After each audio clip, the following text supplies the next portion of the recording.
Good morning friends. बघा preparation of amines आपण बघतोय.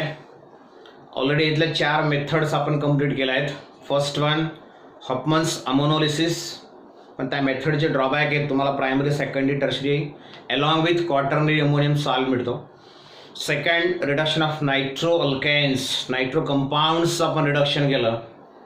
थर्ड रिडक्शन ऑफ सायनाइड्स, या सायनाइडच्या रिडक्शनमध्ये आपण अल्किल सायनाइडचं रिडक्शन करतो, पण तो अल्किल सायनाइड आपण अल्किल हलाइडपासून ऑप्टेन करतो. म्हणून तुम्हाला असा अमाइन मिळतो ज्या अमाइनमध्ये अल्किल हलाइडपेक्षा 1 कार्बन जास्त असतो. म्हणून त्या रिॲक्शनला तुम्हाला आठवत असेल त्याला म्हटलंय आपण स्टेप ऑफ रिॲक्शन. 1 कार्बन जास्त असणारा अमाइन तुम्हाला मिळतो म्हणून. आणि चौथ्या रिॲक्शनमध्ये आपण अमाइड्सचं रिडक्शन केलं आहे. त्याच्यानंतर 5वी रिॲक्शन आपल्याला बघायची मित्रांनो for the preparation of your amines, and that one is your Gabriel phthalimide synthesis. ह्या गॅब्रिल थॅलिमाइड सिंथेसिसनुसार, ह्या मेथडनुसार तुम्हाला अमाइन्स तयार करायचे आहेत. तर कशापासून तुम्ही तयार करणार, तर या ठिकाणी आपण थॅलिमाइड्सचा यूज करून तुम्हाला अमाइन्स तयार करायचे. मागच्या चॅप्टरमध्ये कार्बोक्सिलिक ॲसिड्समध्ये आपण बघितलं होतं की थॅलिमाइड नेमका काय असतो, थॅलिमाइडचं स्ट्रक्चर कसं असतं. तर मित्रांनो, if you consider the phthalimide then it is represented in this way. मग या थॅलिमाइडला आपण ह्या पद्धतीने दाखवणार. C double bond O adjacent कार्बनला आहे, त्याच्यानंतर नायट्रोजनची इक्वालेन्सी हायड्रोजनने कम्प्लीट असेल. तर हा तुमचा थॅलिमाइड असणार आहे. या थॅलिमाइडचं कन्व्हर्शन तुम्हाला अमाइन्स मध्ये करायचं आहे. When this phthalimide is reacted with KOH or sometime NaOH can also utilize alcoholic KOH, then here बघा हायड्रोजन आणि हा OH water molecule is eliminated and the compound form is, compound कशा पद्धतीने तयार होईल, C डबल बॉन्ड O आणि ह्या नायट्रोजनचा hydrogen replace झाला, तिथं पोटॅशियम असणार आहे with the elimination of water molecule. Just हा तुमचा थॅलिमाइड आहे मित्रांनो. तर याला काय म्हणणार तुम्ही, पोटॅशियम थॅलिमाइड. लक्षात ठेवा त्याचं नॉमेनक्लेचर काय म्हणणार त्याला, तोच कंपाऊंड आहे, फक्त हायड्रोजनच्या ऐवजी काय आलाय पोटॅशियम, म्हणून त्याला म्हटलं आपण potassium phthalimide. This is the first step in the preparation of your primary amine phthalimide पासून तयार करतानाची ही पहिली स्टेप आहे. दुसऱ्या स्टेपमध्ये काय करणार, तर हा जो थॅलिमाइड आपल्याला मिळाला आहे पोटॅशियम थॅलिमाइड, ह्या पोटॅशियम थॅलिमाइडची रिॲक्शन आपण अल्किल हलाइड सोबत करतोय. Therefore now consider the second reaction. दुसऱ्या रिॲक्शनचा आपण विचार करू. In second reaction what happens, this potassium phthalimide, बघा तोच कंपाऊंड मी परत या ठिकाणी लिहितोय. when this potassium thalamide is reacted with RX, alkyl halide सोबत जर त्याला आपण हिट केलं मित्रांनो, तर या ठिकाणी बघा KX जो आहे पोटॅशियम हलाइड जो आहे तो बाहेर पडतो आणि पोटॅशियमच्या ऐवजी त्या ठिकाणी तुम्हाला अल्किल ग्रुप अटॅच होताना दिसेल. In this way here the compound form is, हा जो कंपाऊंड आता तयार झाला वरच्या कंपाऊंड मध्ये याच्यामध्ये फरक काय असणार आहे, फक्त जिथे तुम्हाला पोटॅशियम दिसतोय त्या ठिकाणी फक्त अल्किल ग्रुप असणार आहे, प्लस दिस KX, हा KX बाहेर पडलाय. This compound is called as N alkyl. बघा या ठिकाणी मित्रांनो N alkyl, N means nitrogen not the normal. ह्या कंपाऊंडचं नाव देतो आपण एन, नायट्रोजनला तो अटॅच आहे एन अल्किल थॅलिमाइड. तर हा जो कंपाऊंड आहे एन अल्किल थॅलिमाइड, इथपर्यंतचा पार्ट जर आपण विचारात घेतला, आपल्याला अमाइन्स तयार करायचे आहेत, पण इथपर्यंत पार्ट जर आपण विचारात घेतला तर थॅलिमाइड मधला हायड्रोजन रिप्लेस झालाय आणि त्याच्याऐवजी अल्किल ग्रुप आलेला तुम्हाला दिसेल. बघा मित्रांनो, this hydrogen from the phthalimide is replace by this alkyl group. म्हणून या रिॲक्शनला आपण अल्किलेशन ऑफ थॅलिमाइड असं सुद्धा या ठिकाणी आपण म्हणतो. काय म्हणतात त्याला? Alkylation of phthalimide. Hydrogen atom of phthalimide is replace by alkyl group. That's what is called as alkylation of phthalimide. लक्षात आलं? आपल्याला ॲक्च्युअली आता प्रायमरी अमाइन्स तयार करायचे आहेत मित्रांनो. तर प्रायमरी अमाइन्स तयार करण्यासाठी हा जो कंपाऊंड तुम्हाला आता दिलेला आहे एन अल्किल थॅलिमाइड, त्याची रिॲक्शन आपण तिसऱ्या स्टेपमध्ये कशा पद्धतीने करणार बघा. ही सेकंड स्टेप झाली आणि आता third step in which finally आपल्याला अमाइन्स या ठिकाणी मिळतील. बघा तिसऱ्या स्टेपमध्ये परत बघा मी तोच कंपाऊंड लिहितोय. दिस compound means here N alkyl thaliamide. बघा या ठिकाणी नायट्रोजनला अल्किल ग्रुप वाटायचं म्हणून त्याला म्हटलं आपण N alkyl thaliamide. Now this N alkyl thaliamide is reacted with or it undergoes the alkaline hydrolysis by using NaOH or KOH. याचं आपण अल्कलाइन हायड्रॉलिसिस करतोय. मग अल्कलाइन हायड्रॉलिसिस केल्यावर काय तयार होईल बघा मित्रांनो. ओके या ठिकाणी NaOH मधले दोन हायड्रोजन आणि हा एवढा पार्ट तुमचा Rn. बघा Rn आणि हे दोन हायड्रोजन म्हणजे तुम्हाला काय मिळेल बघा Rn हे दोन हायड्रोजन म्हणजे आता तुमचा H2 R and H2 means primary amine is form. आणि बाय प्रोडक्ट जो असेल तो काय तयार बघा. कशा पद्धतीने हा कंपाऊंड असेल. असा कंपाऊंड ऑलरेडी आपण लिहिलेला बघितलाय. C double bond O again C double bond. लक्षात द्यायचं महत्वाचा बाय प्रोडक्ट आहे. इथून हा निघून गेलाय त्याची जागा हा ONA परत ONA. ह्या कार्बोनिल कार्बनला ONA ह्या कार्बनला ONA अटॅच होईल. Therefore the compound form is असा कंपाऊंड आपण बघितला मित्रांनो. जर समजा ह्या NH ऐवजी H राहिला असता म्हणजे C double bond OH COH दोन कार्बोक्सिलिक ग्रुप ऍडजस्टंट पोझिशनला त्याला म्हणतो आपण थॅलिक ऍसिड. थॅलिक ऍसिड फक्त हायड्रोजनच्या ऐवजी काय आला या ठिकाणी सोडियम आला आहे म्हणून सोडियम. लक्षात द्यावे त्या कंपाऊंडचं नाव काय देणार sodium salt of phthalic acid किंवा it is also called as sodium phthalate. तर अशा पद्धतीने फायनली आपल्याला या ठिकाणी प्रायमरी अमाइन जो तयार करायचा होता अमाइन तो मिळालेला आहे. तर याच्या अगोदरच्या फर्स्ट मेथड जी आपण बघितली होती हॉफमन्स अमोनॉलिसिस त्याच्यात आपल्याला मिक्सचर मिळतं. ते ड्रॉबॅक या ठिकाणी नाही. तर तुम्हाला फक्त प्रायमरी अमाइन मिळतो. पण ह्या मेथडचं ड्रॉबॅक असं आहे जर समजा आपल्याला हा ॲलिफॅटिक प्रायमरी अमाइन तुम्हाला मिळाला आहे. तुम्हाला जर ॲरोमॅटिक प्रायमरी अमाइन पाहिजे असेल तर ह्या RX च्या ऐवजी तुम्हाला ॲरिल ग्रुप घ्यावा लागेल.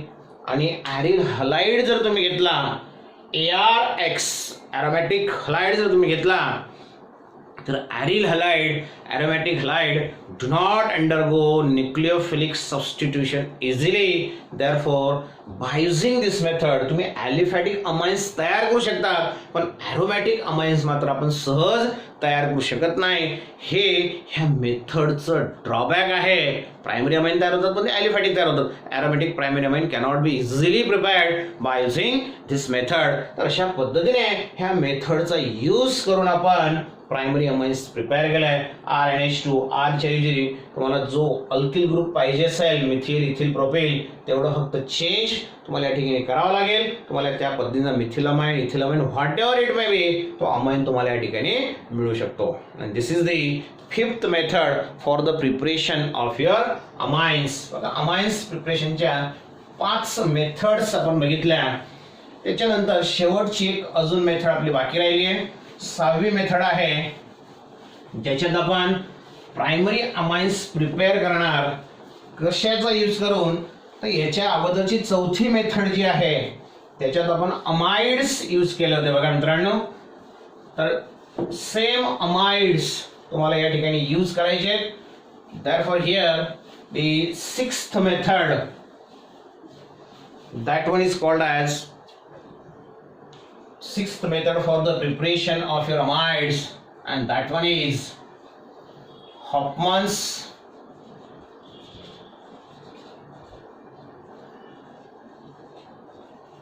Bromamide, Hofmann's bromamide degradation, very very important method.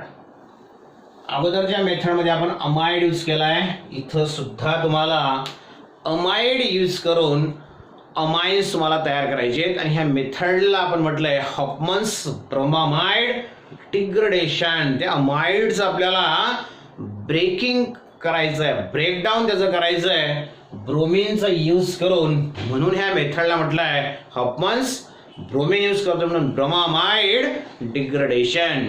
It is a simply molecular, लक्ष द्या शब्द काय वापरतो मी, it is a simply molecular rearrangement reaction. याला आपण मॉलिक्युलर रिअरेंजमेंट रिॲक्शन का म्हणतो हे तुम्हाला रिॲक्शन बघितल्यावर समजेल. नाव कन्सिडर द रिॲक्शन.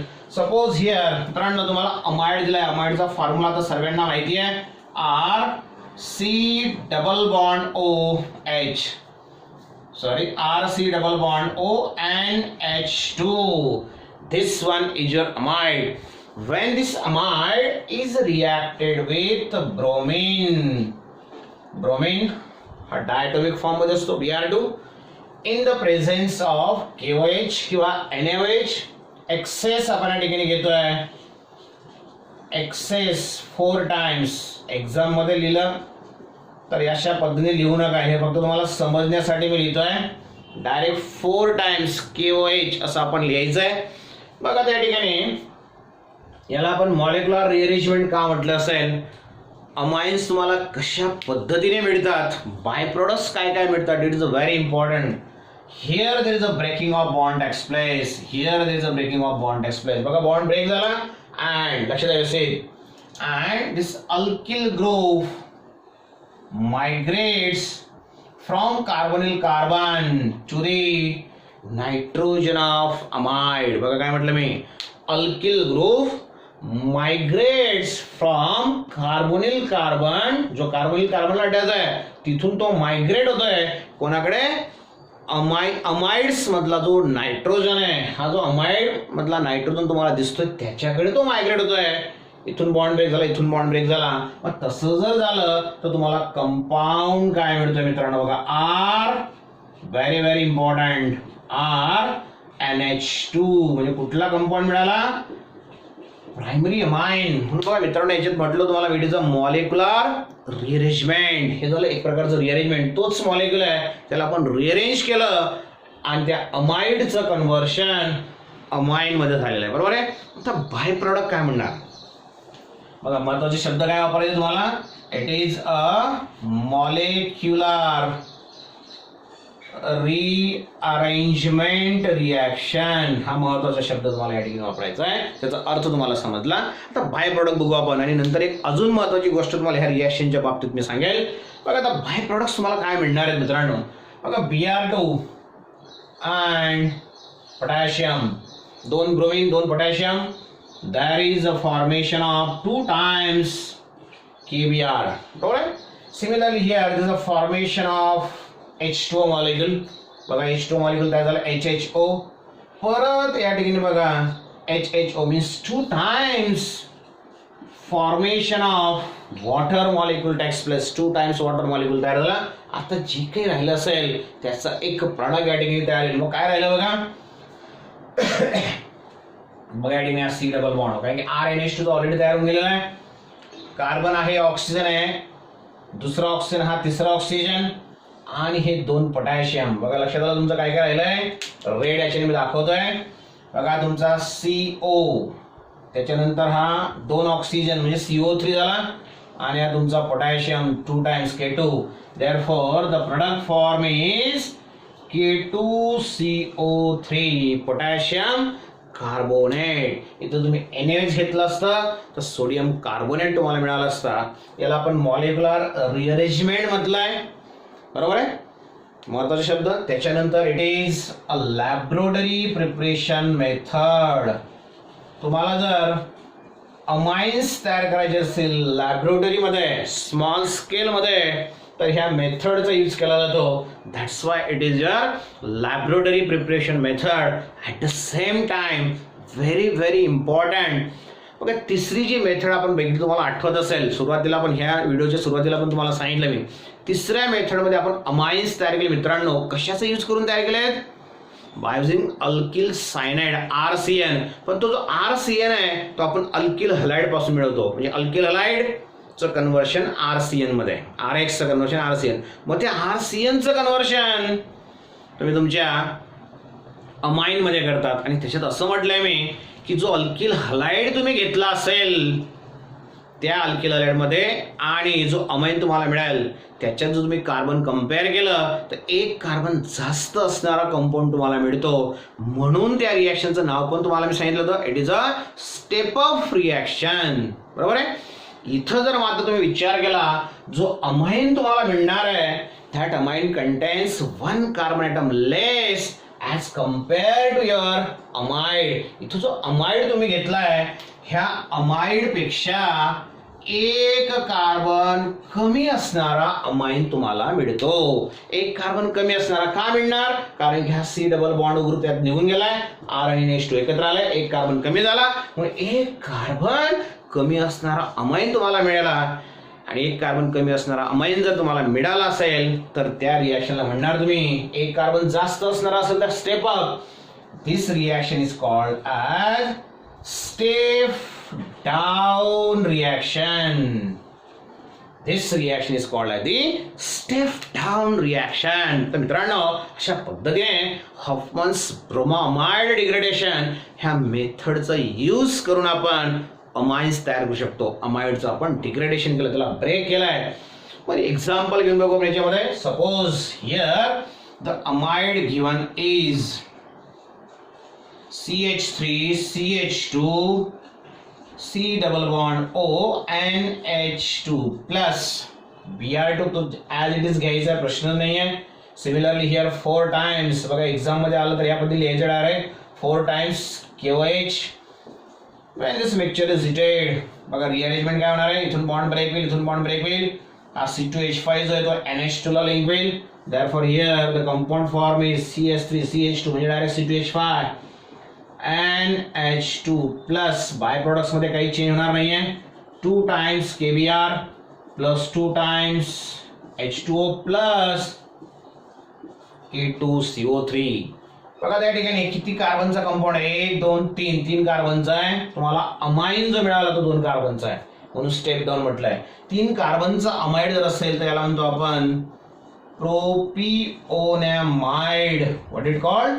प्रोपिओनेमाइड. 3 कार्बनचा आहे म्हणून प्रोपिओनेमाइड. आणि तुम्हाला प्रॉडक्ट मिळताना 2 कार्बनचा अमाइन इथिल अमाइन मिळाला.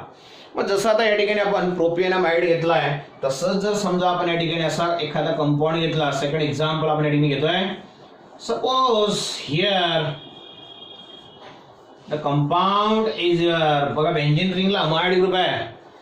सेम कंपाऊंड आपण काल पण बघितलं होतं बेन्झामाइड.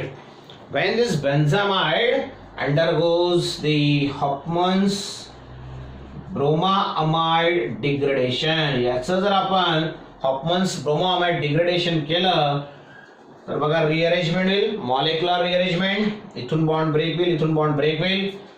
हा जो फिनिल ग्रुप आहे ह्या नायट्रोजनला लिंक होईल.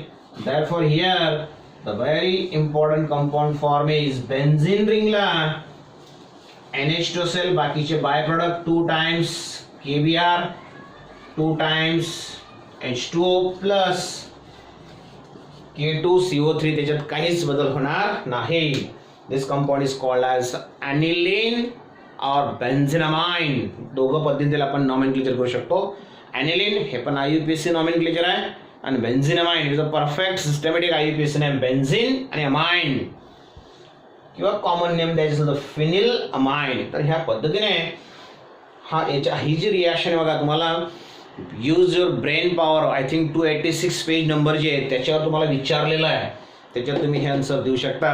तर ह्या पद्धतीने बेन्झामाइडचं conversion, this one is your benzamide. ह्या बेन्झामाइडचं कन्व्हर्शन बेन्झिन अमाइन मध्ये झालं. बेन्झिन अमाइनलाच म्हणतो आपण ॲनिलीन. तर अशा पद्धतीने ही जी 6th मेथड आहे Hofmann's bromoamide degradation which is very important. एंट्रन्समध्ये पण याच्यावर भरपूर वेळेस क्वेश्चन विचारले गेले आहेत मित्रांनो. तर ह्या 6 वेगवेगळ्या मेथड्स युटिलाइज करून आपण अमाइन्स प्रिपेअर करू शकतो. लक्षात आलं? तर त्याला preparation of amines by using different methods. सर्व मेथड्स महत्वाचे आहेत. प्रत्येक मेथडचा ड्रॉबॅक, त्याच्यानंतर स्टेप ऑफ रिॲक्शन कोणाला म्हणणार, स्टेप डाऊन रिॲक्शन कोणाला म्हणणार, ह्या सर्व गोष्टी तुमच्या लक्षात आल्या असतील. लक्षात ठेवा, कारण की याच्यावर क्वेश्चन्स तुम्हाला विचारले जातात. How many carbon atoms are present in the product, असा क्वेश्चन पण काही वेळेस विचारला जातो. जर समजा तुम्ही मिथिल क्लोराईडचं कन्व्हर्शन अमाईनमध्ये करणार, असा क्वेश्चन एकदा विचारला गेला. मिथिल क्लोराईड एक कार्बनचा, त्याचं कन्व्हर्शन जर तुम्ही अमाईनमध्ये करणार असाल, then how many carbon atoms present in that amine, तर त्या अमाइनमध्ये किती कार्बन असणार अमाइन तुम्हाला मिळेल. एक कार्बनचं अल्किल हॅलाइड, एक जास्त कार्बन असणार म्हणजे तुम्हाला 2 कार्बनचं अमाइन मिळेल. हे आन्सर तुम्हाला सहज सांगता आलं पाहिजे, सहज सांगता येतील. ज्याला सर्व रिॲक्शन्स ह्याच्या 6 प्रिपरेशन मेथड तुम्ही व्यवस्थित केला, त्याच्यावरचा कोणताही क्वेश्चन तुम्हाला विचारला गेला तर सहज तुम्हाला त्याचं आन्सर देता येऊ शकतं. बघा, त्याच्यानंतर मित्रांनो आपल्याला बघायचं आहे फिजिकल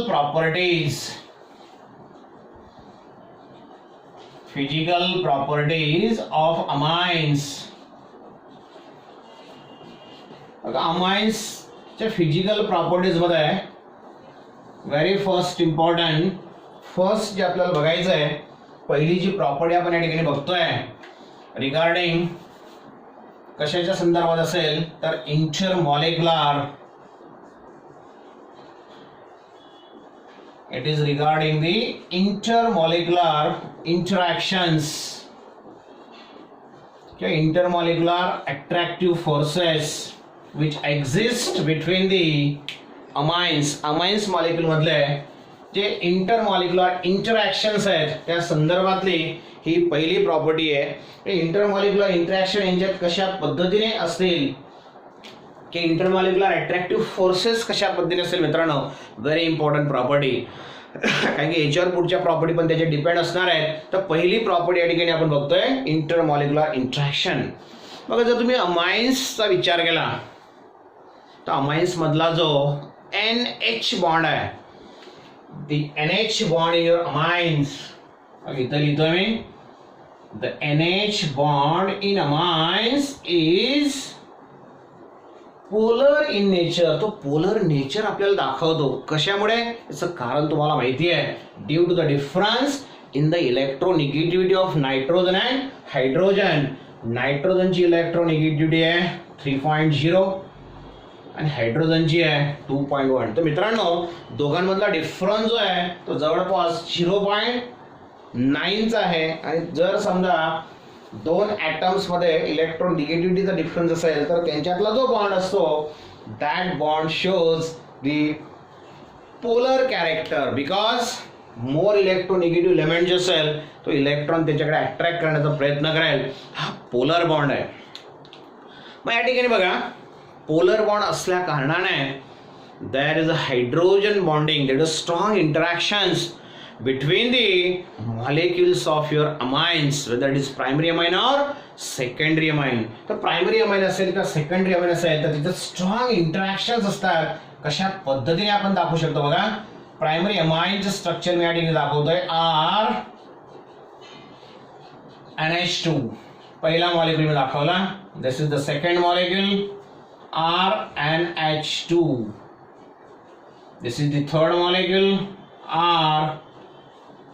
NH2. चे नंबर ऑफ मॉलिक्यूल मित्रांनो आपण दाखवू शकतो. आणि तुम्हाला म्हटलं मी की हा जो बॉन्ड आहे NH बॉन्ड हा पोलर आहे.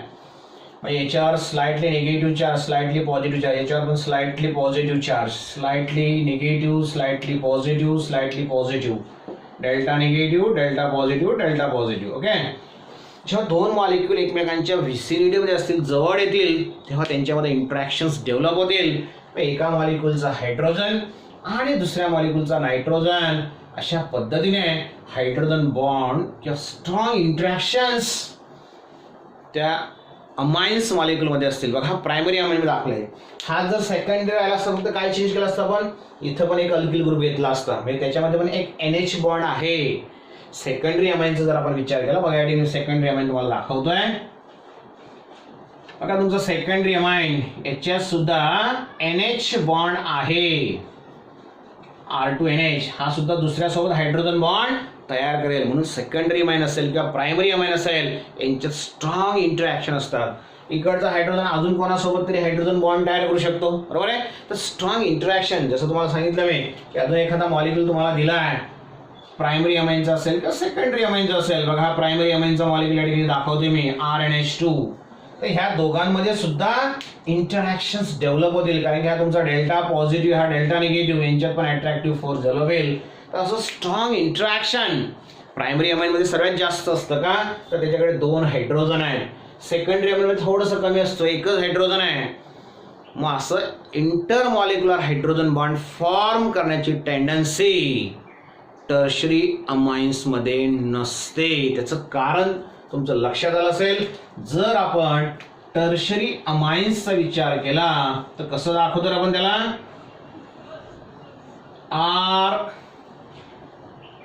R3 टाइम्स अँड नायट्रोजन असा NH बॉन्ड त्याच्यामध्ये नाही आहे. म्हणजे tertiary amines does not forms the hydrogen bonding because there is no any hydrogen that one is present linked to the nitrogen. नायट्रोजनला direct hydrogen नाही म्हणून tertiary amines do not form the hydrogen bonding. म्हणून त्यांच्यातलं interactions एवढं नसतं तरी सुद्धा ते आपल्याला इंटरॅक्शन दाखवतात. कारण की तुम्ही जर समजा ह्या अल्किल ग्रुपचा विचार केला, कोणताही अल्किल ग्रुप असू द्या मित्रांनो, त्याच्यामध्ये कार्बन असणार आहे आणि परत ह्या दोघांचे इलेक्ट्रोनिगेटिव्ह डिफरन्स आहे. म्हणजे या ठिकाणी कोणताही अमाइन असेल प्रायमरी सेकंडरी टर्शरी त्यांच्यामध्ये हे इंटरॅक्शन असतात आणि त्याला म्हणणार तुम्ही dipole dipole interaction. Such interactions are called as dipole dipole interactions. 2 amine जर घेतले तुम्ही टर्शरी अमाइन जरी असलं तरी हा जो बॉन्ड आहे त्याच्यातला नायट्रोजन कार्बन तो तुमचा पोलर बॉन्ड आहे. म्हणून 2 टर्शरी अमाइन जरी असले तरी त्यांच्यात डायपोल डायपोल इंटरॅक्शन असतील. त्याच्यापेक्षा सेकंडरीमध्ये डायपोल डायपोल पण असेल, हायड्रोजन बॉन्डिंग पण असेल. प्रायमरीमध्ये हायड्रोजन बॉन्डिंग जास्त असेल कारण की 2 हायड्रोजन आहेत. म्हणून सर्वात स्ट्रॉंग इंटरॅक्शन जे आहेत ते प्रायमरी अमाइनमध्ये असतात, त्याच्यापेक्षा कमी सेकंडरीमध्ये असतात आणि सर्वात weakest interactions are present in tertiary amine. तर मित्रांनो अशा पद्धतीने ही first physical property regarding the interaction आपण या ठिकाणी बघितली. त्याच्यानंतर आपल्याला आता सेकंड प्रॉपर्टी बघायची आहे and that one is your boiling point. Regarding the boiling point. मग बॉइलिंग पॉइंट अमाइन्सचा कशा पद्धतीने चेंज होईल किंवा ह्या बॉइलिंग पॉइंटला तुम्ही कशा पद्धतीने एक्सप्लेन करू शकतात. Therefore now second property physical property of your amines is boiling point. मग बॉइलिंग पॉइंट कशा पद्धतीने असेल. एक जनरल प्रॉपर्टी तुम्हाला माहिती आहे. As the molar mass increases boiling point increases. कुठलाही फिजिकल प्रॉपर्टी तुम्हाला विचारलं अमाइन्स असेल अल्कोहोल असेल व्हॉट डायरेक्ट मे बी हे एक जनरल सेंटेन्स तुम्ही लिहू शकता. As the molar mass of amines increases boiling point also increases. Okay. बघा आता आपल्याला जर अल्केन्स दिलेले आहेत त्याचं कम्पॅरिझन तुम्हाला अमाइन्ससोबत करायचं आहे. मित्रांनो लक्ष द्या. अमाइन्स आणि अल्केन्स तुम्ही कम्पेअर केले तर अल्केन्सपेक्षा अमाइन्सचा बॉइलिंग पॉइंट जास्त असतो. का आत्ताच बघितलं आपण. अमाइन्स हायड्रोजन बॉन्ड तयार करतात म्हणून त्यांचं मॉलिक्यूलचं असोसिएशन होईल म्हणून त्याला ब्रेक करायला जास्त एनर्जी लागेल. म्हणून amines having higher boiling point as compare to alkanes. पण बघा आता अल्केनपेक्षा अमाइनचं असते पण अमाइनचं जर तुम्ही अल्कोहोल सोबत कम्पेअर केला तर alcohols also form the hydrogen bonding आणि अल्कोहोलची हायड्रोजन बॉन्डिंग अमाइन्सपेक्षा स्ट्रॉंग असते. लक्ष द्या. अमाइन्समध्ये हायड्रोजन बॉन्डिंग असते पण त्याच्यापेक्षा स्ट्रॉंग हायड्रोजन बॉन्डिंग अल्कोहोलमध्ये असते. म्हणून अल्कोहोलचा बॉइलिंग पॉइंट अमाइनपेक्षा जास्त, अल्केनपेक्षा अमाइनचं असतं, अमाइनपेक्षा अल्कोहोलचं असतं. आणि आता तुम्ही जर कम्पेअर केलं carboxylic acids then carboxylic acid having more or higher boiling point as compared to your alcohols. अल्कोहोलपेक्षा पण त्यांचा बॉइलिंग पॉइंट जास्त असतो. डायमर स्ट्रक्चर कार्बोक्सिलिक ॲसिडचं आपण बघितलंय. आता या चारही कंपाऊंडचा तुम्ही विचार केला alkynes, amines alcohols, carboxylic acid, ह्या चारींमध्ये सर्वात जास्त बॉइलिंग पॉइंट जो आहे तो तुमचा कार्बोक्सिलिक ऍसिड्सचा आहे. Carboxylic acids boils at a very high temperature. यांचा बॉइलिंग पॉइंट अल्कोहोल्स पेक्षा पण जास्त आहे. आणि अल्कोहोलचा बॉइलिंग पॉइंट कोणापेक्षा जास्त आहे? आपण बघितलं अमाइन्स पेक्षा. अमाइन्सचा बॉइलिंग पॉइंट कोणापेक्षा जास्त आहे? तर अल्केन्स पेक्षा जास्त आहे. तर बॉइलिंग पॉइंटची increasing order for this compound. Alkanes पेक्षा अमाइन जास्त, अमाइन पेक्षा अल्कोहोल जास्त, अल्कोहोल पेक्षा कार्बोक्सिलिक ऍसिड जास्त. सहज आपण ते ऑर्डर सांगू शकतो. पण जर समजा तुम्हाला अमाइन्स कंपेअर करायचे आहेत आणि तुम्हाला म्हटलंय आयसोमेरिक अमाइन्स तुम्हाला दिलेले आहेत. एखादा कंपाऊंड तुम्हाला दिले बघा C3H9N. काय कंपाऊंड दिलाय तुम्हाला? C3H9N. या C3H9N चा जर आपण विचार केला तर याचं स्ट्रक्चर तुम्ही कसं काढणार बघा. CH3 CH2 CH2 NH2 झाला का तो?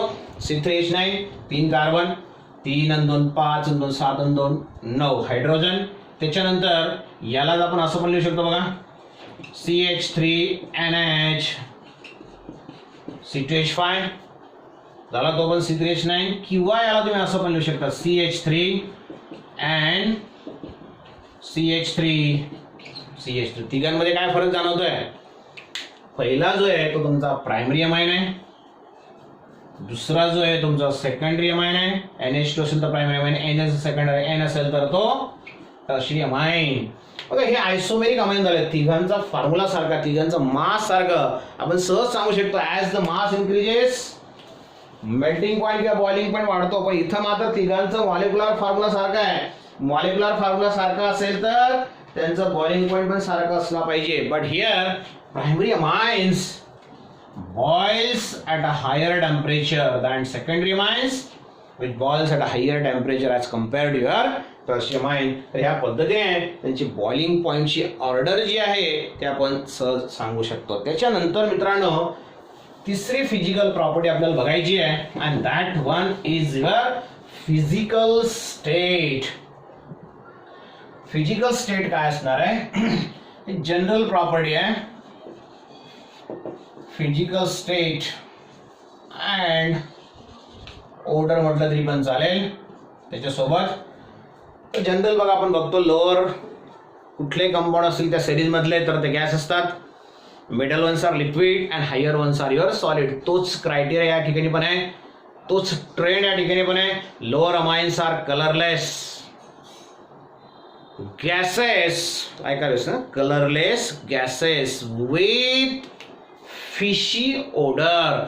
लोअर अमाइन जे आहेत अप टू 5-6 कार्बन आयटम ते कलरलेस आहेत, गॅसेस पण आहेत आणि त्यांना फिशी ओडर आहे, फिश लाईक ओडर आहे, माशांसारखा स्मेल त्यांना येतो. हे झालं lower amines. Middle ones are colourless liquid. Middle जे आहेत ते कलरलेस लिक्विड आहेत. आणि तुम्ही हायर अमाइन्सचा जर विचार केला तर हायर अमाइन्स आर सॉलिड. जो जनरल ट्रेंड आहे तोच ट्रेंड तुम्हाला या ठिकाणी ऑब्झर्व होताना दिसेल. तर मित्रांनो बघा आपण फर्स्ट प्रॉपर्टी बघितली इंटरमॉलिक्युलर इंटरॅक्शन, त्याच्यानंतर second boiling point and third one is your physical state. याच्यात जर तुम्ही ॲनिलीन आणि तुमच्या ॲरिल अमाइनचा विचार केला तर ते कलरलेस लिक्विड असतात. ॲरिल अमाइन जे आहेत ते सुद्धा कलरलेस लिक्विड असतात and they having the toxic nature, very toxic nature. Aryl amines हे टॉक्सिक आहेत, पॉइझनस कंपाऊंड आहेत. ह्या 3 प्रॉपर्टी झाल्या. आणि चौथी महत्वाची प्रॉपर्टी आपल्याला बघायची आहे and that one is your solubility.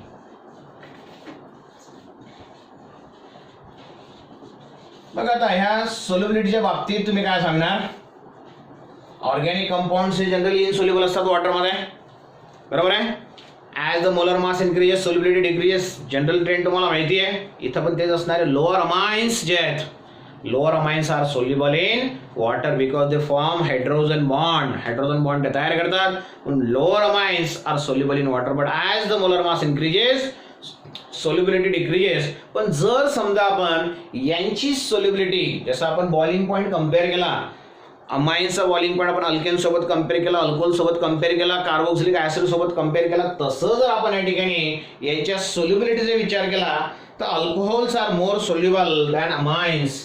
Alcohol जे आहेत, अल्कोहोलची सोल्युबिलिटी जी आहे ती जास्त आहे अमाईन्स पेक्षा, आणि अमाईनची सोल्युबिलिटी जास्त आहे कोणापेक्षा, अल्केनपेक्षा. जो ट्रेंड आपण त्या ठिकाणी बघितला होता बॉइलिंग पॉईंट म्हटला तसाच ट्रेंड या ठिकाणी पण आहे. पण सर्व अमाईन्सला तुम्हाला जर डिझॉल्व करायचं असेल तर बेस्ट वे ऑर्गॅनिक सॉल्व्हंट तुम्ही यूज करू शकतात. All amines are soluble in organic solvents. वेगळ्या प्रकारचे ऑर्गॅनिक सॉल्व्हंट आपण यूज करू शकतो, कारण की हे ऑर्गॅनिक कंपाऊंड आहेत, सॉल्व्हंट पण ऑर्गॅनिक आहे. लाईक डिझॉल्व्स लाईक हे प्रिन्सिपल तुम्हाला माहिती आहे, त्या प्रिन्सिपलनुसार amines are soluble in the organic solvent. मित्रांनो, या ठिकाणी फिजिकल प्रॉपर्टीज ज्या आहेत त्या कंप्लीट झाल्या आहेत. नेक्स्ट लेक्चरला आपण केमिकल प्रॉपर्टीज पण या ठिकाणी घेणार. मित्रांनो, व्हिडिओ बघत असताना 30 मिनटं 35-40 मिनटं जो काही व्हिडिओ असेल तो आपण बघतो, शेवटी विसरून जातो. पण बघत असताना सुरुवातीला जसं तुम्ही व्हिडिओ स्टार्ट करणार त्यावेळेस लाईकचं बटन प्रेस करायला विसरू नका. तुमचे लाईक्स माझ्यासाठी खूप महत्त्वाचे आहेत. तुम्ही जेवढे लाईक्स करणार तेवढं जास्त चांगल्या पद्धतीने तुमच्यापर्यंत पोहोचेल, चांगलं तुम्हाला देण्याचा प्रयत्न करेल. therefore do not forget to like the video, again to share the video and to subscribe the channel. ज्यांनी अजूनपर्यंत चॅनल सबस्क्राईब केलं नसेल कृपया त्यांनी चॅनल सबस्क्राईब करा. सबस्क्राईब करून बेल आयकॉनला प्रेस करा, म्हणजे प्रत्येक वेळेस जेव्हा मी व्हिडिओ अपलोड करेल त्यावेळेस तुम्हाला त्याचं नोटिफिकेशन येईल. तर मित्रांनो, या ठिकाणी आपण थांबणार आहोत. Be safe, please stay at home. Study पण करत राहा. बऱ्याचशा विद्यार्थ्यांनी जे काही होमवर्क मी तुम्हाला दिलेलं आहे त्याचे आन्सर्स मला पाठवले आहेत, ज्यांचे बाकी त्यांनी लवकर आज उद्यामध्ये पाठवण्याचा प्रयत्न करा. आज आपण या ठिकाणी थांबणार आहे. बाय.